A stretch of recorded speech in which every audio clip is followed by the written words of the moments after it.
பிறகு வந்து LKG UKG. இந்த ப்ரீகேஜி வந்து அநேகமாக நிதியில் வந்து நடக்கக்கூடிய பரவலான பள்ளிகளில் வந்து எல்கேஜி யூகேஜி என்ற வகுப்புகள் இருக்குது.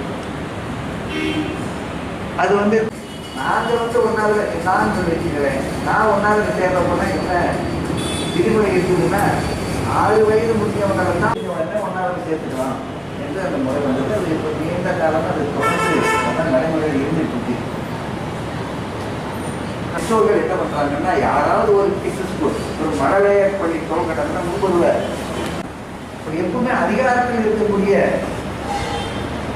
ஒரு சக்தி, ஒரு வர்க்கம் என்ன பண்ணணும்னு இருக்கிறதுனா, தன்னுடைய நலனுக்காக ஒரு சட்டத்தையோ ஒரு திட்டத்தையோ அறிவிக்குது அப்படியான ஒரு சூழலை உருவாக்குறது என்பதுதான் ஒரு ஆளுநர்களுடைய ஒரு நிலைப்பாடாக இருக்குது. அது குறிப்பாக அந்த குழந்தைகளை யாருங்க பார்த்துக்கிறது? ஏதாவது பெண்களுக்கு ஏதாவது ஓய்வு உண்டா, ஒழிச்சல் உண்டா?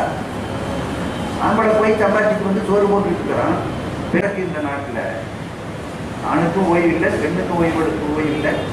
உழைக்கும் சக்தி உள்ள யாருக்குமே வீட்டில் ஏற்கனவே இருந்த பல சட்டங்கள் எல்லாமே படிப்படியாக சென்று அதுக்கு எதற்காக கொண்டு வரப்பட்டதோ அந்த நோக்கத்தை 2 ஆண்டுகள், அதாவது pre-KG, LKG, UKG, first standard, second standard, இந்த 5 ஆண்டு கல்வி ஒரு கட்டமாக வச்சிருக்காங்க. அதன் பிறகு